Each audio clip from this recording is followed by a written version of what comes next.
Hello internets, Sir Mutton here, and welcome back to Project 1999's emulated server, and we are in Mistmoore, of all places, in all of her horrible and grotesque glory.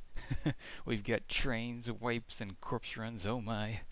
And, well, not a lot of fun went on for those people. But, well, I had fun, and that's all that really matters. The hell with them. I had fun in retrospect. In the moment, I will say that it was very tense and trying, this being my first foray into Mistmoore. We'll see how I carry myself. I don't really remember too much, except that there were no deaths on my part. A few mishaps here and there, but for the most part, everything went well. I had grouped with a bunch of people before this. Hadn't left the zone, so I do have a little bit of time under my belt. And now that I'm in a new group and I have the general schematics of the area down, things should be easier. That said, you will notice that I am using a slower weapon in my main hand, and that is just unfortunate and embarrassing. I was under the impression that having a slower weapon in my main hand and a faster one in my offhand, that it would accelerate my dual wield or something along those lines. I guess I just was reading the wrong forum posts. I don't know. I am about as baffled and confused as you are. It's it's embarrassing looking back on it. I am a shame. I am a sham, and I do not deserve to call myself a monk. But I suppose we all have these moments, where nobody's perfect. Some of us won't admit it, but there it is. I'm just throwing it out there. I'm not perfect, far from it. So, well, neither is Everquest, to be honest. I mean, you have snakes that kick and floating sharks in ocean zones, but that's part of the appeal, I guess. Perfection would be kind of boring. But yeah, this is exactly one night after the Frontier Mountains group, so it should be a lot of fun. It's great being in game with the lack of sleep. Certainly does make it more of a challenge.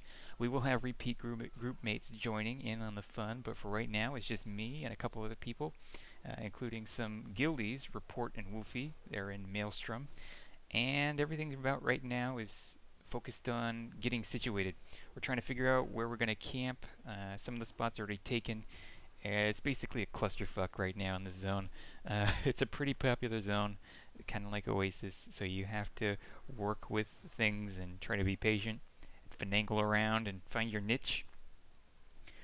But for right now, we're just going to head to the pit and focus on getting some pulls and getting a little bit of experience until we can get a spot that we really want.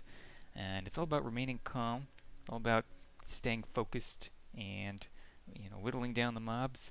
You don't really want to run. We do have people that say that occasionally, and that's kind of a last-ditch effort. The last resort, you run. If you see the cleric go, that's when you know you need to feign death or haul ass. And now I do still have that doohickey, that casts Divine Aura. I forget its name right now. It's Shiny Brass Idol. There we go, that's it. Uh, my brainages do work. They do function. But yeah, I've got that in my hotkeys in case anything goes awry. Now, I don't really like using that or even feign deathing because I have survivor's guilt or a propensity towards that, and I don't like leaving anyone behind. It feels wrong. But if things are going really bad and everything turns sour, I will use it. For right now, everything's okay. We're going slow, we're going steady. Now Wolfie will be doing the pulling, and it does seem like just about every video I have, someone else is doing the pulling. But this time, there's a good reason for that. He's a higher level, and him being a red con to me, he has more DPS, more hit points, more AC. He's better looking. He's got it all. He's got it all. He's going to be doing the pulling. He has the dubious honor of pulling mobs, split pulling, what have you. But I'm still actually getting decent experience being grouped up with redcons. That is an interesting part of this game. There is a calculation for group experience in Everquest, but really anything past 6 or 7 levels is just bad. I forget who gets the short end of the XP stick, but it could be the highest level, it could be the lowest level. Regardless of that, it's just absolute shite. You don't want to do it. And I forget the actual calculator for it. I think it's like 1 point something rather plus or times your level plus 1. I don't know. I'll include it in the description. But regardless, I'm still getting a good experience, and I'm not really focused on it. I'm not like a min-maxer. It's not my main goal. You know, how much experience are we getting? Are we getting enough experience? Getting all crazy and focused and legalistic. That's just not my thing. But you can group with just about anyone. It's a huge gap for who you can group with if you don't really care about experience, and that does promote a good communal atmosphere, I think. Uh, so that's part of EverQuest. I never really grouped too much in the past, but again, like I've said before, making up for lost time. Now, you can group with all kinds of people. It's kind of fun figuring out uh, as you go who really is the competent player and who's maybe trying the class out for the first time. Usually, when that happens, you have somebody kind of give the disclaimer. You know, they're like, "Hey, first time playing this class, or even first time playing this game." You know, they give that disclaimer, and you're like, "Okay, we're gonna keep an eye on you, but you're good. Thank you for the heads up." But I'm all for people relaxing and having fun. That's what games are for. They can show you a lot about human behavior and a whole lot, the good, the bad, the ugly, and that is par for the course. But if you've noticed, it's kind of funny in this zone. There's a lot of female dark elves, and they have assless chaps. And I've mentioned this in the past, but it's worth mentioning again. There's a lot of sexuality in this game. I recognized it when I was younger, obviously, being a kid in puberty. There's a lot of deep plunging cleavages that are wagging in your face, and hell, even on the front cover of EverQuest when you went to buy it, I remember seeing it for the first time when I went to the store. The illustrious cover of EverQuest. I mean, it was really good art, but you know, you have the high elf there with the big rack, and it's like, okay, I want that. No, make no bones about it. And now I'm getting into cheap jokes. Okay, but yeah, I remember going to the store and I was trying to go up to the cash register without looking like some kind of pervert. But it didn't matter anyway because I was a hormone-heavy teenager. Mm, I'd like to have this. And the officious register person behind the counter is like, yes, I'm sure you would like to have this, young man. um, uh, please, could I have this? Could I purchase this item? And I think there's actually a mature rating on EverQuest back then. I don't know if you had to be a certain age in order to buy it. I'm not too sure on that. I'd have to check that out. But I'm kind of foggy on the whole thing with that, the whole purchase itself. It was really just about the front cover and about getting home and playing the game. Maybe that was the overall appeal of the game for me. It wasn't just, a friend's influence, a friend's addiction that pulled me in, I'm not blaming him. I'm not going to do that. I'm a better person than that. It's not his fault that I got an addiction to a MMORPG. No, no. It's all me. I'm taking responsibility. I'm a man.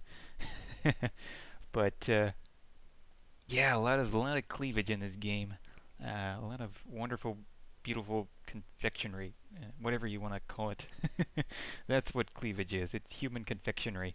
Uh, but yeah, I don't know what the exact original appeal for me with EverQuest was. I do recall seeing a cloth map at my friend's house, and I noticed recently, actually, after buying Skyrim and opening up the package and checking out the manual and all that stuff, that it included a fine paper map, which was very similar to the cloth map of EverQuest. Had the same kind of dingy sepia tone to it, and kind of ruffled, tattered quality that made it look very old and archaic. And I like that. But I noticed a lot of other similarities with EverQuest and Skyrim. I mean, I know they're kind of the same genre. One's an RPG, one's a Mamorpaga, an MMORPG, but there still are a lot of eerie similarities. I mean, you have the Argonians, which are essentially Ixars. They have a lot of similar attributes. The Argonians can breathe underwater, for instance, and Ixars had a 100 skill base in swimming, so there's that. I was like, oh, okay, that's very similar. I see what they just did there.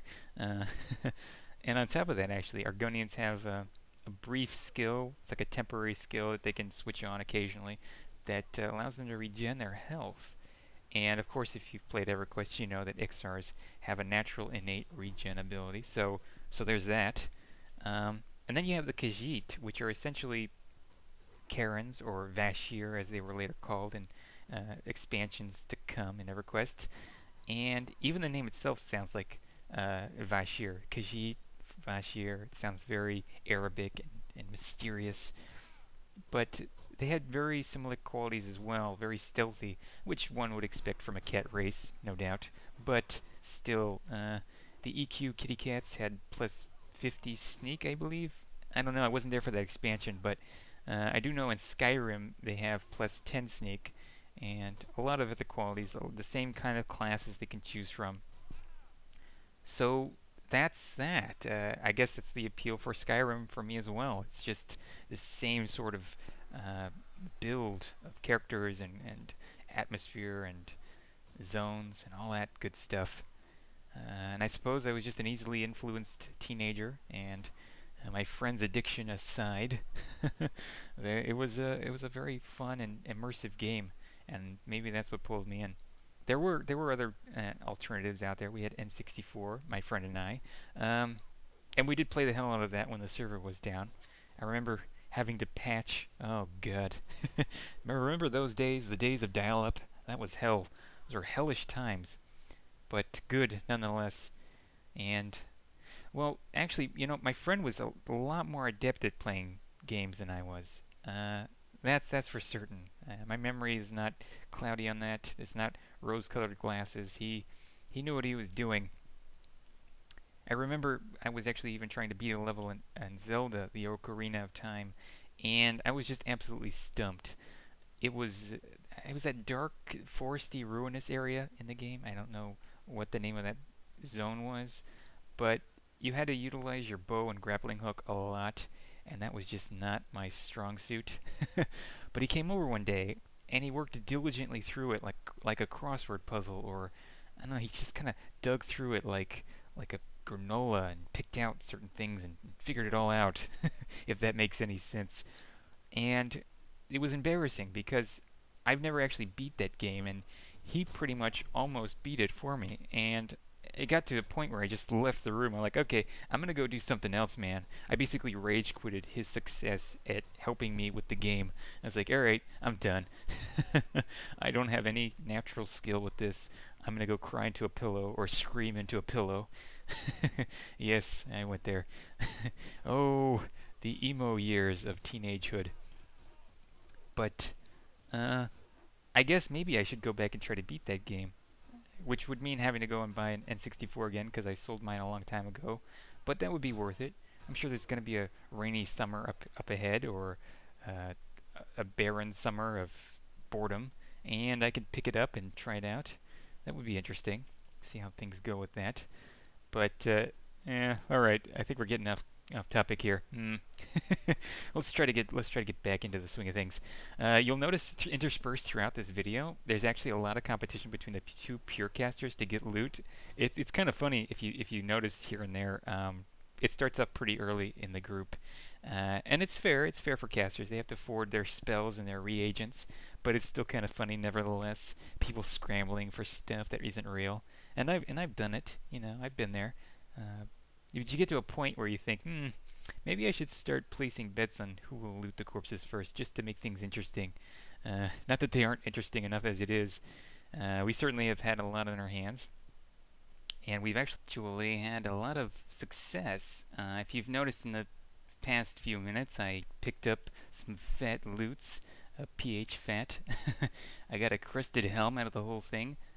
We didn't need it. No one in the group needed it. Go figure. So it was all about the greed / random 100, and I beat the guy by 1 point, and that really had to hurt. That messed with that guy's psyche. He hasn't been the same since. But luck was a lady that night, and I don't think Sinatra would play this game. Not that he's with us anymore, but I don't know. Something tells me he wouldn't be a fan. But if he was a fan, he would probably play a gnome. I'm gonna have to go with a gnome. Yep. Now, mind you, I don't have the best luck in this game, but sometimes, occasionally, it does happen. The stars align and things work out for me. And I'm always, pretty generous. I said to the guy, "Hey, you want it, you can have it." But it turned out he couldn't equip it, so it went back to me. And yeah, It's kind of nice. I looked really classy there. I was like, they were like, that guy has class. And I was like, yes, I do. But it's funny in this game, you get really rushed in typing, especially in group chat, and you'll find yourself just putting anything out there. THX for thanks, lots of short acronyms, and really butchering the English language. But hey, they did it in the olden days of Thomas Paine and Jefferson, so you know they had semi-cryptic shorthand for hemp paper and all that wonderful goodness. So I guess they were ahead of us. They beat us to the punch. That's what cult members say. Oh god, lame jokes, lame jokes. But yeah, I don't know how old EverQuest is. Speaking of timelines and history and all that, I don't know if it's set in the past or in the future. I should look into that. Hmm. I'm sure that there's someone out there that knows. I imagine the person's probably a floating Buddha on top of a mountain, but well, I'm just not gonna waste my time tracking them down, cause, well, I could just Google it, and that would be easier. And I probably won't even do that, cause I'm a lazy bastard. So, well, if I don't leave it in the description, you'll just have to assume that I was too lazy. But yeah, speaking of groups, you wait around and you see who does what, and there's always repeat offenders. There's always certain behaviors that crop up. There's that guy who's more focused on eating his hot pocket and not on the matters at hand, and that's always wonderful. It's like, hey, I could have really used that spot-on heal, but you were too busy eating your calzone. So I guess some things are more important to people. You gotta prioritize, man. You gotta prioritize. Respect my authority. But we've picked up Targrin, if you haven't noticed, quite recently. And he's the guy from Frontier Mountains with the funky tunic. I mean, he's more than that. He's a good tank, but come on. For purposes of jug and memory, he's the guy with the funky tunic, man. so, so that's that. We're happy. The guy's here. Everything's set. Everything's just smooth coasting from here on out. I'm just gonna get right back into the swing of things from Frontier Mountains and wait for this guy to get aggro and then just assist off of him. And that should be it, if all goes well. Now, I should have actually switched out my two-hand blunt, but again, I couldn't have gone to the bank. There's just no time if you're in a group. Anyone who's been in a group before knows that somebody will take your spot. So I was stuck, and well, left to my devices, I just had to use what I had on me. And I probably should have actually just switched out and used hand-to-hand to skill that up, but, well, I guess I'm just not up to learning from the past. And, well, I'm going to have to one of these days, or else I'm going to die. But I do want to move on to the topic of griefing and KSing, because it has come up recently in my game playing, and as well in the past in other games. It's not secluded to this game itself. Other games are not immune to griefing and general douchebaggery. Uh, but I've incurred it from time to time. I had it actually happen in Rivervale a while ago. I was camping Nillipus. Now, if you don't know who that is, it's a little brownie that drops these Jum stocks, and you gather those and you collect them and you give them to a halfling NPC, and he gives you sometimes a pretty good item and usually a pretty crappy item. But he does have the potential for giving you a really nice item. It's a resist neck piece. And so I was kind of, gunning for that. But I was camping Nillipus. I had a few Jum stocks already, which I had given to a high-level halfling who was in a raiding guild. And he was trying to gather them for that very neck piece that had the resistances. So yeah, I gave him my Jum stocks, and he gave me nice weight reduction bags in return. And I wanted to get more, so I did continue on with the killing of the Nillipus, even though he is a 2-hour respawn. FML. Semi-AFK, but really, I put my time in. And, yeah, out of nowhere, this cleric shows up. I'm not going to name names, but he shows up, and he kills my spawn. Now, I was somewhat AFK for the first spawn, so I was like, alright, you got away with it. But he shows up again the 2 hours later, and he's moping around the zone. No one else is there. And I'm like, alright, man, last time you got the drop on me, but this time I'm ready for it. And he's like, oh, whatever. Okay, yeah. And so I go to kill Nillypuss. He spawns. I go to kill him, and I can't whittle him down fast enough. This guy shows up around the corner and nukes him and loots. So there was that awkward moment, and I'm like, really, really. So I try to reason with the guy. I'm like, okay, you know what you did. You know what you did was wrong. Let's just be adults about this. And he's like, I don't know what you're talking about, man. I was in the zone. I was here the whole time. And I was like, okay, that's not true because I was with this halfling guy and I did this transaction and it was just me and him in the zone. Or should I say him and I? I'm not too sure. My English teacher would probably stab me in the neck for that. He's a very violent man. But we'll get into that some other time. Uh, so yeah, I'm confronting this guy, and he's just not giving. It's just all about the lie, to keep the lie up, and then the silent treatment. It's like I don't know what you're talking about. You're having a cow over nothing. I was here the whole time. So I basically fess up and just say, hey, I got fraps. You're kind of screwed. I was recording, and suddenly there's this long moment of just silence, and then he gets up and he gives me, the loot. He's like, oh well, I was just killing him for fun and whatnot. And I'm like, okay, well, which is it? Are you camping him or is it just for yucks? And so I declined him giving me the items back. I was like, I'm thinking to myself, I'm going to petition this bastard. Uh, Again, not naming names, but it does come up in this game. It does spice up the gameplay. I'm not personally deeply wounded by it. It's very classic. That said, douchebaggery is douchebaggery, but it does occur in real life, and that's what I like about video games. They're kind of a touchstone for real life. They're indicators of what goes on in the day-to-day world, and I like that. There's guild drama. Well, I wouldn't even say guild drama. There's just people drama, and just like in real life, country, creed, race, what have you. That's all periphery. Really, it's just about who did what and why, and that's what I'm kind of focused on. I think it's all very interesting to see how that all plays out. But well, that's for future episodes. And to be honest, for the whole game itself, I really kind of like the good, the bad, the ugly, all of it. It's all a part of the draw of Everquest for me, including the front cover with the cleavage and all that other wonderful stuff. I wouldn't have it any other way. So we're going to continue on with much of the same and see how things play out. Thank you again for watching. It was a lot of fun. This was certainly a great place to level up, and I got another part coming up. And then we're going to move on to Dalnir, of all places, which is kind of a monk's paradise. Some pretty good loot there. Not the best, but for the level, it's really good. And going to continue on with killing, and we're going to let the haters hate and the kill stealers kill, but we're not going to be affected by them. We're going to be unaffected. We're going to be like the dude. The dude abides, and that's what I'm going to do, man. So without further ado, take care and watch out for those kill stealers, because they may be lurking in any corner of EverQuest or any other game. So long.